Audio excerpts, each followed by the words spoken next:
Hello, I'd like to talk about Shakespeare's Sonnet 27, and I'd like to try and introduce some ideas about how wonderful it is. Weary with soil, I haste me to my bed. The dear repose for limbs with travail tired, and then begins a journey in my head to work my mind when body's work's expired. For then my thoughts from far where I abide intend a zealous pilgrimage to thee, and keep my drooping eyelids open wide, looking on darkness which the blind do see, save that my soul's imaginary sight presents thy shadow to my sightless view, which like a jewel hung in ghastly night makes black night beauteous and her old face new. Though thus by day my limbs, by night my mind, for thee and for myself no quiet find.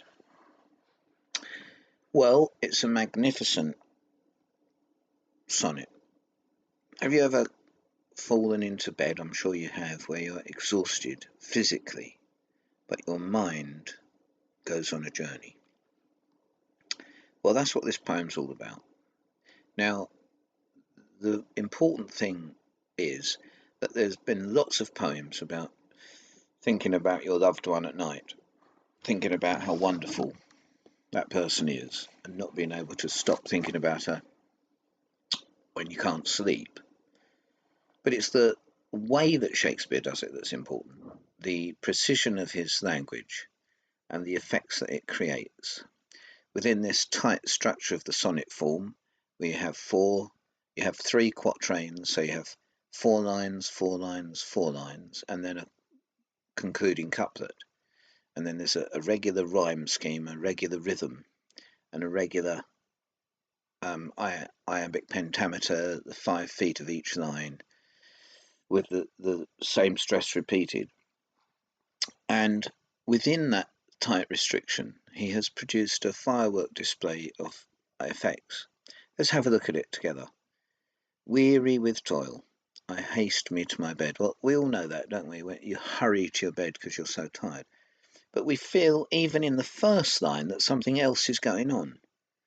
He says the dear repose for limbs with travail tired. Travail, travel, the same words in the Elizabethan language. But then, those wonderful words, but then.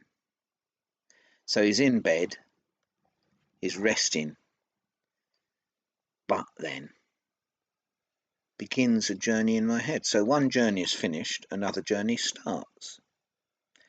So one journey finishes, the journey of day and physical body movements.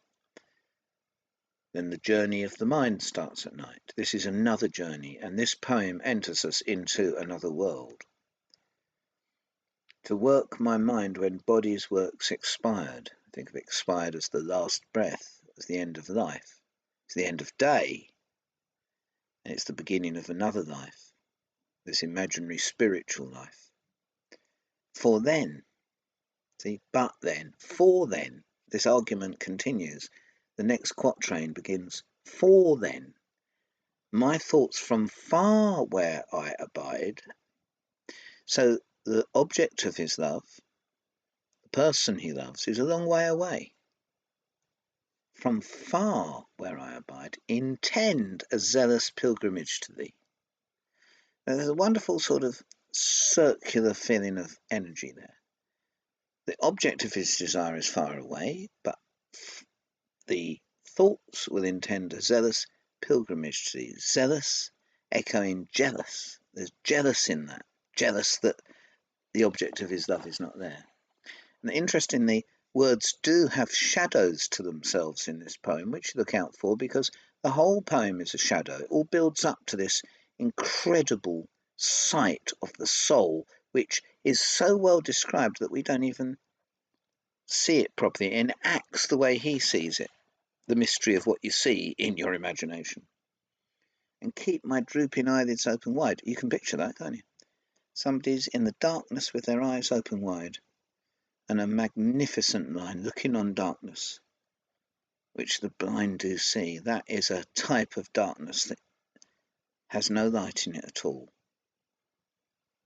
Save, and there's a ray of hope, isn't there, in the darkness? Save that my soul's imaginary sight. So even in the darkness he can see, but what does he see? Presents thy shadow to my sightless view. So shadow and sightless are two words that pitch us back again into the darkness. And then this line of genius, which like a jewel hung in ghastly night. You can really picture that, can't you? This jewel that the Elizabethans thought precious jewels emitted light, and there it was, shining in the darkness. The ghastly night surrounded it, makes black night beauteous. It is so beautiful, makes everything around it beautiful too.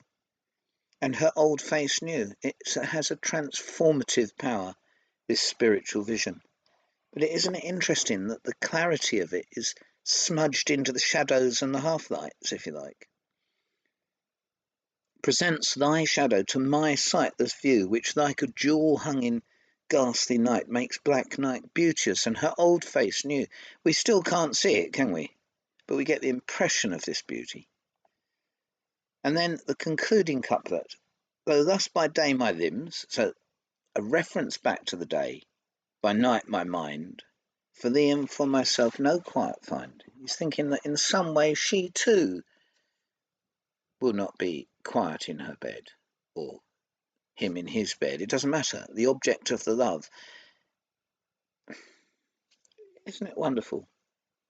It's a fantasy because the object of his love doesn't know that he's thinking these things. For thee and for myself, no quiet find. It's this assumption that he's so much into this soul's view, this image, that he thinks that it's affecting the object of his desire, which is what happens when you're in love. It's what happens. It transforms your perception of what's going on. And you try to see it, but you can't see it clearly. And it keeps you awake at night.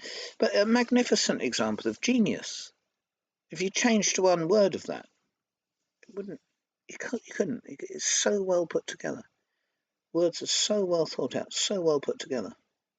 So I hope have a little read of it again, maybe, and hopefully some of the comments I've made will point you in the direction of investigating this journey from the French jour, day, but into night, because it's all about the night, even though it begins at the end of the day.